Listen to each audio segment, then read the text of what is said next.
Now, with the season almost over, I'm going to give my 2026 NBA awards.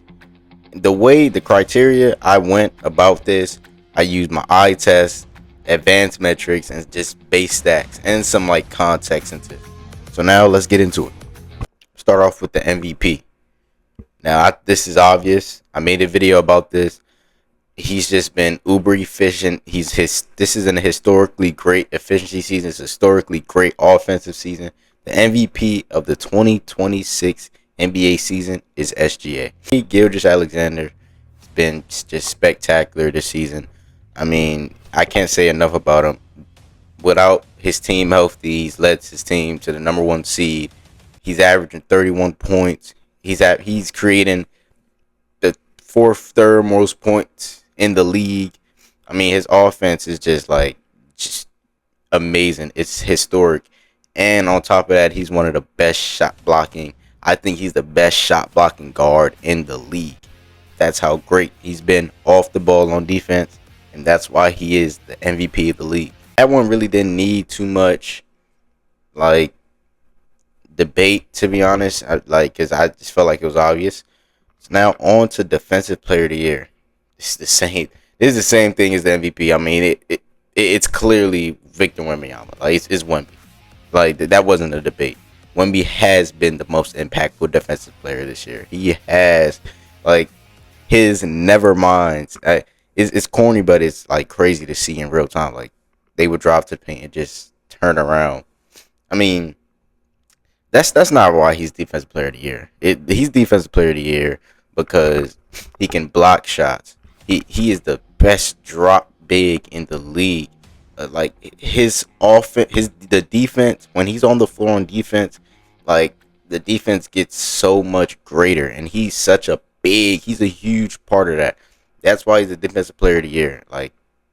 This really doesn't really need too much explaining. This really don't need too much explaining. It's Wemby. He's damn near a top 10 defensive player ever already, which is crazy to say. He's only in his third year in the league, but he's had that big of an impact. Now on to Rookie of the Year.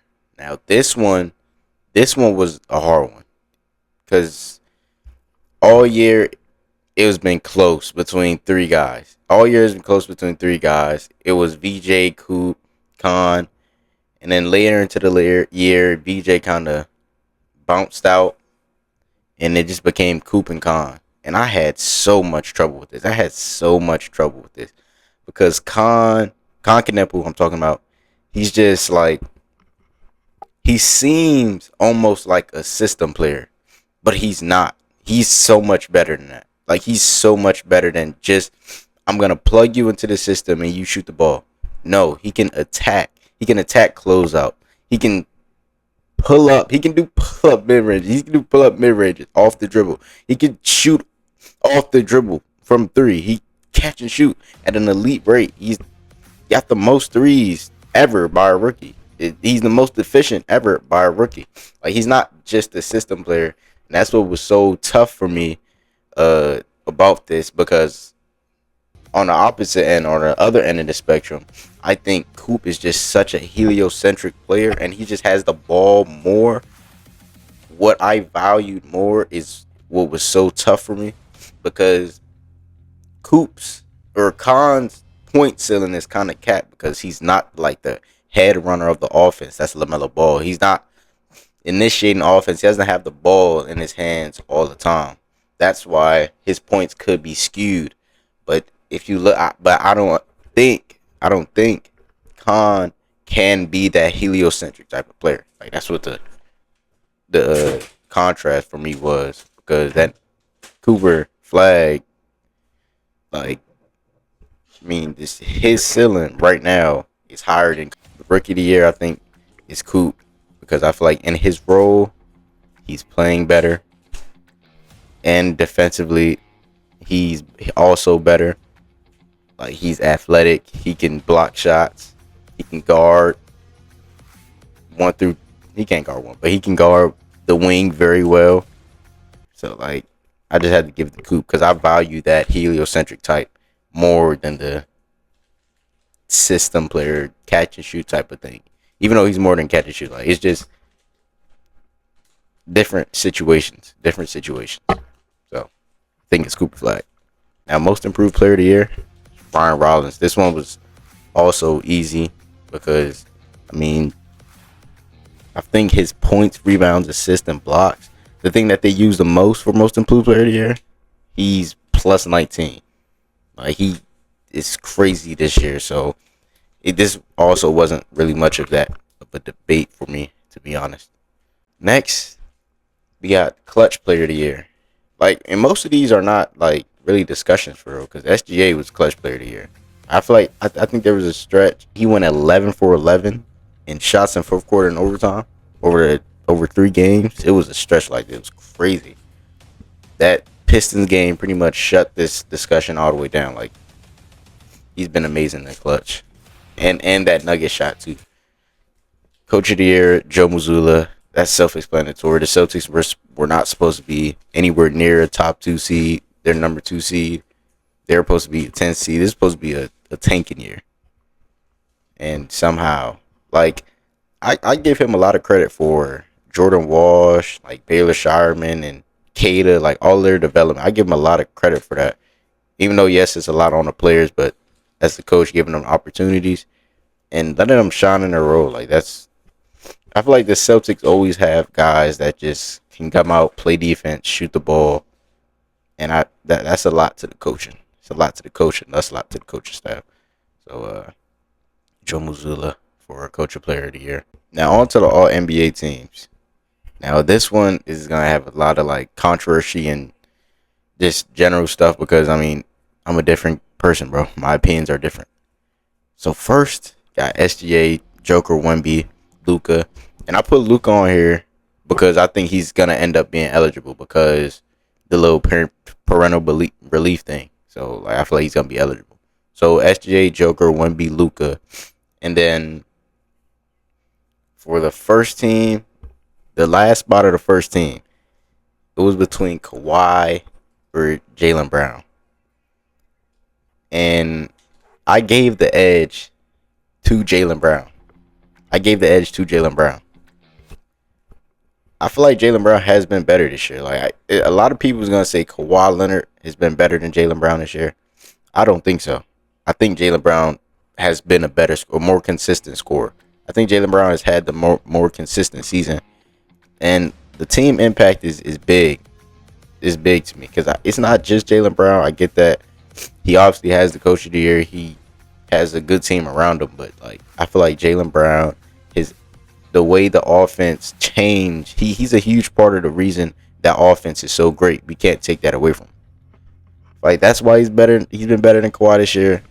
It really don't matter. It's a toss up between them, but I think Jaylen Brown is better than Kawhi this year. And I know it's kind of crazy for Kawhi to not be on the first team, but it's just a lot of great players. This one was I had some agendas. All right, so second team we got KD, Donovan Mitchell, Jalen Brunson, Kawhi Leonard, and then Jamal Murray. I feel like that Jamal Murray one is gonna be like controversial because like he's like second fiddle to Joker or whatever. But I mean he's just been great, bro. He's been one of the best West guards in the league. He's been one of the best guards in the league. I mean he's shooting at an uber efficient clip. When Joker went out for a certain amount of time, he did okay, keeping the Nuggets a little bit above water. Like, bro, his scoring outputs this year has been insane. Like, it's been times where he's been the best player on the court and not Joker. It's been times where he's been the best player on the court and not Joker. Now, for the third team, I have Devin Booker, LaMelo Ball, Jalen Johnson, Tyrese Maxey, and Jalen Duren. Then I feel like the most controversial one would probably be LaMelo Ball, but like, I mean, if you just look at his impact on the court, bro, like the Hornets are significantly better when he is on the floor. Like, I'm not just talking about he's the best player on the team, so he's like he's top 5. He's at the top in net rating with these players, and he like the eye test. He's like, I'm just looking. I'm like, yo. He initiates just look at how the team looks when he's on the floor and when he's off the floor. Like, the offense is just so much better when he's on the floor. Like, you can see the offense is just so much better when he is on the floor. And when he's hitting shots, bro, like, it just opens up everything. Cause now he's pulling from the low. Like, he's like, as soon as he walks off half court, like, you have to be wary of his shot. And it's just, he can drop 36 and have 7 assists or 8 assists. He can drop 20 points and have 15 assists. Like, he can just do that. I mean, I feel like, bro, the Hornets weren't supposed to be good this year, and they have what, like 45 wins. And last year that would have been like a 6 seed. They're the 8 seed or 9 seed right now, but last year it would have been it's just the East has got better. So yeah, I feel like LaMelo Ball deserved this spot. A key name I did leave off was Şengün, but I just don't like Şengün's game. I'll be honest. Like, I don't think he really deserves like the credit to be an All NBA player. I don't think he's better than any of these guys. I don't think he's better than Jalen Johnson, Jalen Duren. I feel like Jalen Duren has been better than him this year. Jalen Duren has took that huge leap, and in games without Cade Cunningham, he gets better. So he's not just the Cade Cunningham merchant or whatever. He's a bully. He's a bully inside. He's really efficient from inside. What can you say? Like, he's really good at what he does. I don't think Şengün's better than that. I don't like Şengün's game. He just flops around and shit. I don't like that. Now for the all defensive teams. This one wasn't. Nah, this one was actually tough. This one was tough because, especially the second team. The first team was like not as tough. I don't think I really left off. I don't think I really did anything controversial on the first team. It was Wemby, Asar, Scotty Barnes, Rudy Gobert, and then Chet. I feel like that's fine. I don't feel like there's anybody there that I left off or anybody there that shouldn't really be there. I mean, Rudy is back to being that defensive player of the year. Chet is right there with him. Scotty, I mean, length, size, he guards the best players. He's blocking shots. When wings guard him, they shoot significantly less or significantly worse. They don't average as much points when he's guarding them. And then Wemby, defensive player of the year. I talked about him already. Asar Thompson, I think Asar Thompson is the best perimeter defender in the league. I don't think that's like a hot. I don't think I'm like the first person to say that, but like, he's just that much better. And I think he's that much better than Amen Thompson, his twin. Like, he's just, you just look at him, like, you marvel at like the athleticism, at the way he uses it. And it's like, he's just so versatile. He can guard anybody on the court, it seems like just with his size and length, and then his athletic ability. Like, I looked at his event. Just take a look at his defensive and advanced metrics and stuff, and then like his perimeter defense is just so far and ahead, like better than anybody else. He's like top 3 in like every category. Like, he's the best guy. He's active hands. Like, it's amazing. Now this second team all defense is gonna get nasty. I'm already knowing. There's just guys I like. There's agendas.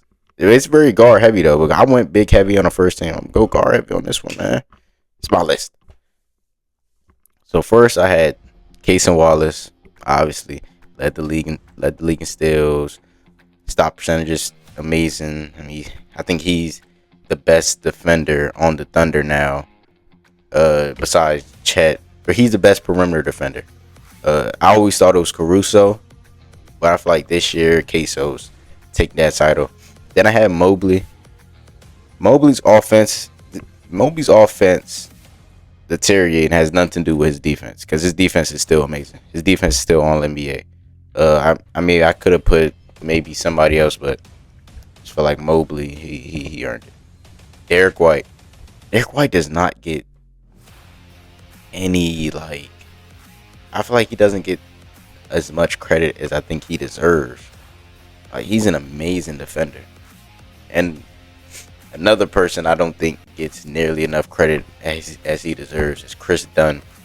Like, he might not be all NBA for some people, but for me, like, he's just like, to be 6'1" and be that active and be that effective on defense.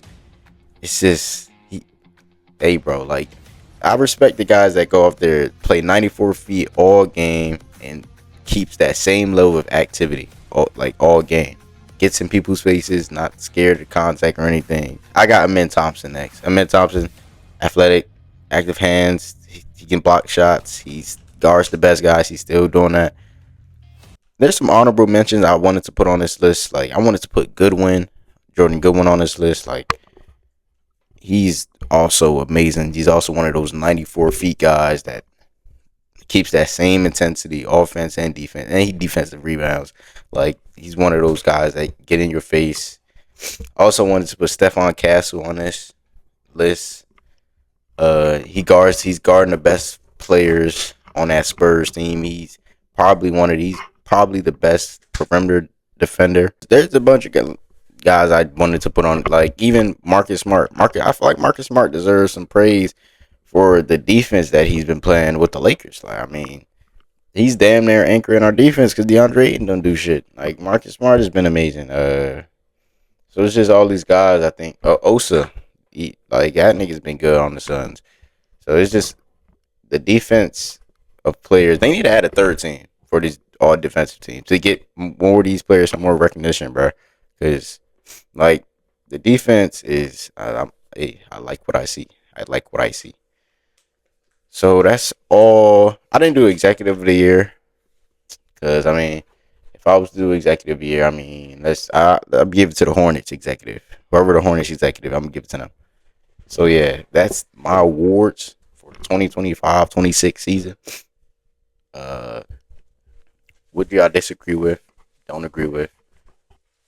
I don't feel like my list was that controversial. I probably had some agendas in there. I know I had some agendas in there, but it wasn't too crazy. I feel like I was pretty objective. So that's it. Like, subscribe, do all that. Hey, let's get to 100. We at 51 now, nigga. We at 51, almost at 100. Bye. Love you.